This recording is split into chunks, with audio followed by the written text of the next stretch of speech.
SK news Mulbagal digital ಸುದ್ದಿವಾಹಿನಿಗೆ ಸ್ವಾಗತ.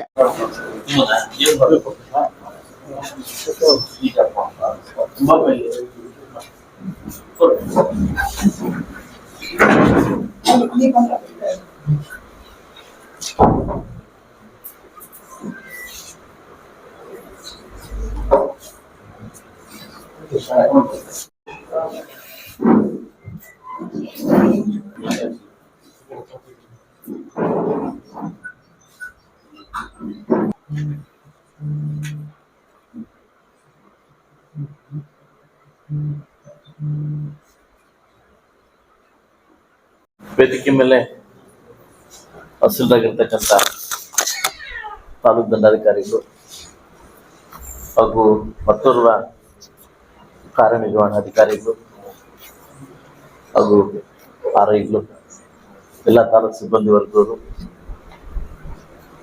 ಹಾಗೂ ಪತ್ರಿಕಾ ಮಾಧ್ಯಮದವರು, ನಮ್ಮ ಮುಳಬಾಗಿಲು ತಾಲೂಕಲ್ಲಿ ಕಳೆದ ಒಂದು 3-4 ತಿಂಗಳ ಹಿಂದೆ ನದಿ ಬರ್ತಕ್ಕಂಥ ಘಟನೆ ನಡೆಯಿತು. ಒಂದು ದುರದೃಷ್ಟಕರ ಅಂತಂದ್ರೆ, ನಾವು ಬೆಳಗಾಂ ಅಧಿವೇಶನದಲ್ಲಿದ್ದಾಗ, ತೆಲಂಗಾಣ ಅಧಿವೇಶನ ಇದ್ದಾಗ ಪ್ರವಾಸಕ್ಕೆ ಹೋಗಿರ್ತಕ್ಕಂಥ ಮಕ್ಕಳು ಏನು ಕೊಚ್ಕೊಂಡು ಹೋಗ್ಬಿಟ್ರು ಸಮುದ್ರಕ್ಕೆ. ಅದಂತೂ ಇಡೀ ಕರ್ನಾಟಕ ರಾಜ್ಯದಲ್ಲಿ ಹೃದಯ ಕಲ್ಕುವಂತ ಒಂದು ಘಟನೆ ಆಯ್ತು. ಈಗಾಗಲೇ ಕೂಡಲೇ ಸ್ಪಾಟಕ್ಕೆ ಹೋಗಿ ಅದನ್ನೆಲ್ಲ ರೀತಿಯಿಂದ ಸರಿಪಡಿಸಿ ಮಕ್ಕಳ ತಂದು ಏನು ಮಕ್ಕಳನ್ನ ಪೇರೆಂಟ್ಸ್ಗೆ ಮಾಡಿ ದಫನ್ ಮಾಡಿ, ನಂತರ ನಾನು CM ಅವ್ರನ್ನ ಪರ್ಸನಲ್ ಮೀಟ್ ಮಾಡಿ ಈ ತರ ಆಗಿದೆ ಅಂತ ಕೇಳ್ಕೊಂಡಾಗ CM ಅವರು 5 ಲಕ್ಷ ರೂಪಾಯಿನ ಅಲ್ಲೇ ಮಕ್ಕಳಿಗೆ ಮಾಡಿಕೊಟ್ರು. ಅದಲ್ಲದೆ ನನ್ನ ವೈಯಕ್ತಿಕ ಕೂಡ ಸ್ವಲ್ಪ ಸಹಾಯ ಮಾಡಿ, ಏನು ಎಷ್ಟೇ ಖರ್ಚು ಮಾಡಿದ್ರು ಕೂಡ ಮಕ್ಕಳನ್ನ ತಂದು ಕೊಡೋಕ್ಕಾಗಲ್ಲ ಅಂತ ಮುರಾಜಿ ಮಕ್ಕಳು, ಟಾಪ್ ಮಕ್ಕಳವರು. ಅದಾದ 2 ದಿವಸಕ್ಕೆ ಮತ್ತೊಂದು ಘಟನೆ ನಡೆಯಿತು. ಅವತ್ತು ಅಧಿವೇಶನದಲ್ಲಿದ್ದಾಗ ನಾನು ಕೇವಲ ಎಕ್ಸಾಕ್ಟ್ 2 ದಿವಸಕ್ಕೆ ಏನು ಕೂಲಿ ಕಾರ್ಮಿಕರ ಏನು ನಾಗನಹಳ್ಳಿ ಆ ಸುತ್ತಮುತ್ತಲಿನ ಗ್ರಾಮಸ್ಥರು ತುಂಬಾ ಕಡುಬಡವರು ಕೂಲಿ ಮಾಡ್ಕೊಂಡು ಹೋಗ್ಬೇಕಾದ್ರೆ ಒಂದು ದುರದೃಷ್ಟಕರ ಯಮ ಮೇಲೆ ಏನು ಹೋಗ್ಬಿಡ್ತು ಗಾಡಿ. ಅಲ್ಲಿ ಸಾಕಷ್ಟು ಜನ ಕಳ್ಕೊಂಡ್ವಿ. ಇವತ್ತು ತುಂಬಾ ಅದಕ್ಕಂತೂ ತುಂಬಾ ನೋವಾಯ್ತು. ಅಗೇನ್ ಮತ್ತೆ ಹೋದಾಗ CM ಹತ್ರ ಹೋದಾಗ ಏನೋ ಹೋಗಿ ನಿಮ್ ತಾಲೂಕಿಗೆ ಹಿಂಗ ಆಗ್ತಿದೆಯಲ್ಲ ಅಂತ ಹೇಳ್ಬಿಟ್ಟು ಅಲ್ಲೇ ಕ್ಯಾಬಿನೆಟ್ ಅಲ್ಲಿ ಬರೆದು ಕಳ್ಸ್ಬಿಟ್ರು, ಎಷ್ಟಾಗುತ್ತೆ ಅಷ್ಟು ಮಾಡ್ಕೊಡಿ ಅಂತ. ಆದ್ರೆ ಅಪಘಾತದಲ್ಲಿ ಆದವ್ರಿಗೆ CM ಫಂಡ್ ಕೊಡಂಗಿಲ್ಲ. ನಾನು ರಿಕ್ವೆಸ್ಟ್ ಮಾಡಿ ತುಂಬಾ ಕೂಲಿ ಕಾರ್ಮಿಕರು ಮಾಡ್ಲೇಬೇಕು ಅಂತ ರಿಕ್ವೆಸ್ಟ್ ಮಾಡಿದಕ್ಕೆ DC ಅವ್ರಿಗೆ ಬಂದು, DC ಇಂದ ತಹಸೀಲ್ದಾರ್ಗೆ ಬಂದು ಬೇಗ ಫಾಲೋ ಅಪ್ ಮಾಡಿ ಸೊ ಅದನ್ನ ವ್ಯವಸ್ಥೆ ಮಾಡಿಕೊಟ್ಟು, ಬಹುಶಃ ಈ ಸಂದರ್ಭದಲ್ಲಿ ನಾನು ಮಾನ್ಯ ಮುಖ್ಯಮಂತ್ರಿಗಳಿಗೆ, ಒಬ್ಬ ಶಾಸಕನಾಗಿ ಧನ್ಯವಾದ ಹೇಳಕ್ಕೆ ಇಷ್ಟಪಡ್ತೀನಿ. ಯಾಕಂದ್ರೆ ನಿಮ್ಮ ಒಳ್ಳೆತನದಿಂದ ಈ ಕೆಲಸ ಆಗ್ತಿದೆ ಅಂತ ಅನ್ಕೊಳ್ತೀನಿ. ಬಹುಶಃ ಕರ್ನಾಟಕ ರಾಜ್ಯದಲ್ಲಿ 224 ಕ್ಷೇತ್ರಗಳಲ್ಲಿ ಬಹುಶಃ ನಾನು ಏನು ಆರೋಗ್ಯಕ್ಕೆ ಅಂತ ಬಂದಾಗ ಯಾರೇ ಬಂದ್ರು ಕೂಡ ನಮ್ಮ ಹಾಸ್ಪಿಟಲ್ ಅಡ್ಮಿಟ್ ಆದ ಬಂದಾಗ 24 ಗಂಟೆಗಳಲ್ಲಿ ಫೈಲ್ ಪುಟಪ್ ಮಾಡಿ CM ಹತ್ರ ಹೋಗಿ ಸೈನ್ ಮಾಡಿಸ್ಕೊಂಡು ಸುಮಾರು ಯಾವುದೇ ಕಾಯಿಲೆ ಅಂದ್ರೂ ಕೂಡ ಅವತ್ತು ಅತಿ ಯಥೇಚ್ಛವಾಗಿ ಮುಳಬಾಗಿಲಿಗೆ ಸರ್ವಿಸ್ ಮಾಡ್ಲಿಕ್ಕೆ 2 ಎಂಪ್ಲಾಯಿಗಳನ್ನ ನನ್ನ ಆಫೀಸಲ್ಲಿ ಇಟ್ಬಿಟ್ಟಿದ್ದೆ CM ಫಂಡ್ ತರಲಿಕ್ಕೆ. ಅದರಿಂದ ಯಥೇಚ್ಛವಾಗಿ ವರ್ಕ್ ಆಗ್ತಾ ಇದೆ. ಅದು ಸಹಾಯ ಆಗ್ತಾ, ಎಲ್ರಿಗೂ ಸಹಾಯ ಆಗ್ತಾ ಇದೆ. ಸೊ ನೆನ್ನೆ ಕೂಡ ಒಬ್ಬರಿಗೆ 8,37,000 ರೂಪಾಯಿ ನಮ್ಮ ಹರೀಶ್ ಗೌಡ್ರು ಅಂತ ಕರವೇ ಕರ್ನಾಟಕ ರಕ್ಷಣಾ ವೇದಿಕೆ ಹರೀಶ್ ಗೌಡ್ರು ಅಂತ ಅವ್ರ ಅಪ್ಪಂದು ಆರ್ಟ್ ಬದಲಾವಣೆ ಇದೆ. ಇದರಲ್ಲಿ ಸೆಂಟ್ ಜಾನ್ಸ್ ಹಾಸ್ಪಿಟಲ್ ಆರ್ಟ್ ಬದಲಾವಣೆ ಇದೆ. ಸುಮಾರು ಒಂದು 32 ಲಕ್ಷ ಖರ್ಚಾಗ್ತಕ್ಕಂಥ ರೀತಿಯಲ್ಲಿ ನಿನ್ನೆ 8,37,000 ರೂಪಾಯಿ ಎಷ್ಟು CM ಫಂಡ್ ಒಂದು ಬಂದಿದೆ. ಅದಕ್ಕೆ ಖುಷಿ ಪಡ್ತಕ್ಕಂಥ ವಿಷಯ. ಬಟ್ ಆದ್ರೂ ಕೂಡ ಅದು ವರ್ಕ್ ಆಗ್ಲಿ, ಅವ್ರಿಗೆ ಹಾರ್ಟ್ ಸೆಟ್ ಆಗಿ ಅವ್ರಿಗೆ ಮತ್ತೆ ಮನುಷ್ಯ ಆಚೆಗೆ ಬರ್ಲಿ ಅಂತ ನಾನು ಕೇಳ್ಕೊಳ್ತೇನೆ. ಸೊ ಅದರಿಂದ ಏನಿವತ್ತು ಫಲಾನುಭವಿಗಳು ನಮ್ಮನ್ನ ಹಗಲಿದ್ದಾರೆ, ಅವ್ರಿಗೆ ಕುಟುಂಬಕ್ಕೆ ಶಾಂತಿ ಸಿಗುವಂತ ಇದಾಗ್ಲಿ, ಅವ್ರಿಗೆ ಬರ್ಸಕ್ಕಂಥ ಧೈರ್ಯ ಭಗವಂತ ಕೊಡ್ಲಿ ಅಂತ ಹೇಳ್ತಾ, ಏನಿವತ್ತು ತಲಾ 2 ಲಕ್ಷ ರೂಪಾಯಿನ ಇವತ್ತು ಲೆಟರ್ ಕಳಿಸ್ಕೊಟ್ಟಿದ್ದಾರೆ. ಇವತ್ತು ನಾನು ಮತ್ತು ದಂಡಾಧಿಕಾರಿಗಳು ಮತ್ತು ನಮ್ಮ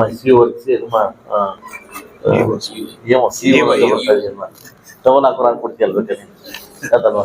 ಸೊ ಇವರು ಕೂಡ ಸೇರಿ ಇದನ್ನ ಪತ್ರ ಕೊಡ್ಬೇಕಂತ ಕೇಳ್ತಾರೆ. ದಯವಿಟ್ಟು ಎಲ್ಲರೂ ನಮ್ಮ ಫಲಾನುಭವಿಗಳು ಇರ್ತಕ್ಕಂಥ ಕುಟುಂಬಸ್ಥರು ಬರ್ಬೇಕಂತ ಕೇಳ್ಕೊಂತಾರೆ. ಫಸ್ಟ್ ಸಂಜಯ್ ಕುಮಾರ್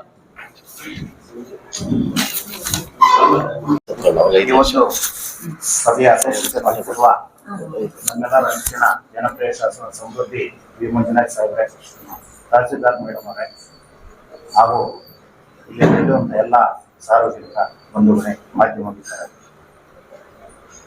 ಇವತ್ತು ಮಾನ್ಯ ಜನಪ್ರಿಯ ಶಾಸಕರು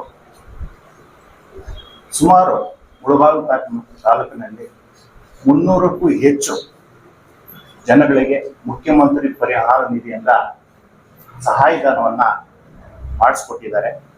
ಅದಕ್ಕೆ ಅವರಿಗೆ ವೈಯಕ್ತಿಕವಾಗಿ ತಮ್ಮೆಲ್ಲರ ಪರವಾಗಿ ಅಭಿನಂದನೆಗಳನ್ನ ಹೇಳ್ತೀನಿ.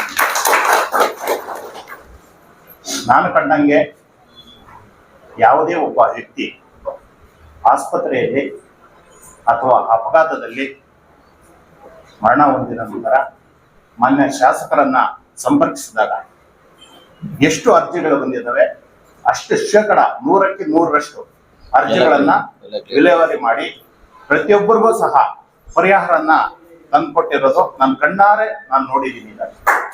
ಅದರಿಂದ ಸಾಹೇಬರಿಗೆ ಅವರ ಶ್ರಮಕ್ಕೆ, ಅದರಲ್ಲೂ ಮುಖ್ಯವಾಗಿ ಮುಖ್ಯಮಂತ್ರಿಗಳ ಪರಿಹಾರ ನಿಧಿಯಲ್ಲಿ ಅಷ್ಟು ಈಸಿಯಾಗಿ ಹಣವನ್ನು ಮಂಜೂರು ಮಾಡಲ್ಲ. ಹೆಚ್ಚು ನಮ್ಮ ಸಂವಿಧಾನ ಸಭೆಯಲ್ಲಿ ಹೆಚ್ಚು ಪ್ರಶ್ನೆಗಳನ್ನ ಇದುವರೆಗೂ ನೂತನ ಶಾಸಕರು ಅತಿ ಹೆಚ್ಚು ಪ್ರಶ್ನಾವಳಿಗಳನ್ನ ಹಾಕಿದ್ದಾರೆ, ಶಿಸ್ತನ್ನ ಪಾಲನೆ ಮಾಡಿದ್ದಾರೆ ಅಲ್ಲಿ. ಅದಕ್ಕೆ ಮಾನ್ಯ ಸ್ಪೀಕರ್ ಸಾಹೇಬರು ಸಹ ಅಭಿನಂದನೆ ಸಲ್ಲಿಸಿದ್ದಾರೆ. ಅದರಿಂದ ಅವರ ಬದ್ಧತೆಯಿಂದ ಮಾನ್ಯ ಮುಖ್ಯಮಂತ್ರಿಗಳು ಸಹ ಯಾವುದೇ ಒಂದು ಅರ್ಜಿಯನ್ನ ತಿರಸ್ಕರಿಸದೆ ಇವತ್ತು ಒಂದು ಪರಿಹಾರವನ್ನ ಮಂಜೂರು ಮಾಡಿಕೊಡ್ತಾ ಇದ್ದಾರೆ. ಸಮಸ್ತ ಮುಳಬಾಗಿಲು ತಾಲೂಕಿನ ಜನತೆಯ ಪರವಾಗಿ ತಮ್ಮ ಅಭಿನಂದನೆ ಸಲ್ಲಿಸ್ತಾ ತಮ್ಮ ಕರ್ತವ್ಯವನ್ನ ತಾವು ಮಾಡ್ತಾ ಇರೋದ್ರಿಂದ ತಮಗೆ ವಂದನೆಗಳನ್ನು ಅರ್ಸಿ ನಮ್ಮ ಮಾತನ್ನು ಮುಗಿಸ್ತಾ ಅವರಿಗೆ ಧನ್ಯವಾದಗಳನ್ನ ತಿಳಿಸ್ಬೇಕು. ಹೆಚ್ಚು ಕಾಳಜಿಯಿಂದ ನಮ್ಮ ಹತ್ರ ಅವರು ಏನೇನು ಡಾಕ್ಯುಮೆಂಟ್ಸ್ ಕೇಳಿದ್ರು, ವರ್ಷ ಆಗ್ಬೋದು, ಅವರ ಒಂದು ಡಾಕ್ಯುಮೆಂಟ್ಸ್ ಏನು ಆಧಾರ್ ಕಾರ್ಡ್, ವೈಯಕ್ತಿಕ ದಾಖಲೆಗಳು, ಪ್ಯಾನ್ ಕಾರ್ಡ್, ಆಧಾರ್ ಕಾರ್ಡ್ ಇವೆಲ್ಲವನ್ನು ಕೂಡ ಖುದ್ದಾಗಿ ಅವರು PO ಮುಖಾಂತರ ಕಮ್ಯುನಿಕೇಟ್ ಮಾಡಿಸಿ ನಮಗೆ ಅದನ್ನೆಲ್ಲ ಒದಗಿಸ್ಕೊಡೋದಕ್ಕೆ ಫಾಲೋ ಅಪ್ ಮಾಡಿ ತಗೊಂಡು ಬಂದಿದ್ದಾರೆ. ನಿಜವಾಗ್ಲೂ ಕೂಡ ಹೆಚ್ಚು ಕಾಳಜಿಯಿಂದ ಅವರು ಮತ್ತೆ ಇವತ್ತು ಫಂಕ್ಷನ್ ಮಾಡಿ ಅವರಿಗೆ ನಾವು ವೈಯಕ್ತಿಕವಾಗಿ ವಿತರಿಸಬೇಕು ಅಂತ ಕೂಡ ನಿನ್ನೆ ಹೇಳಿದ್ರೆ ಅಂತ ನಾವೀಗ ತುರ್ತಾಗಿ ಸಮಾರಂಭವನ್ನು ಆಯೋಜನೆ ಮಾಡಿದ್ದೀವಿ. ಸೊ ಅವರೆಲ್ಲರೂ ಕೂಡ ಈಗ ಫಲಾನುಭವಿಗಳು ಹಾಜರಿದ್ದಾರೆ. ಆ ಉತ್ತರ ಒಂದು ಕುಟುಂಬಕ್ಕೆ ಶಾಂತಿಯನ್ನ ಕೊಡಿ. ಈಗ ನಾವು ಕೊಡ್ತಾ ಇರ್ತಕ್ಕಂಥ ಪರಿಹಾರ ಸರ್ಕಾರದ ವತಿಯಿಂದ ಏನು ಪರಿಹಾರ ಕೊಡ್ತಾ ಇದ್ರು ಅವರಿಗೆ ಅವರ ಮುಂದಿನ ಒಂದು ಇದಕ್ಕೆ ನೆರವಾಗಲಿ ಅಂತ ಆಶಿಸ್ತಾ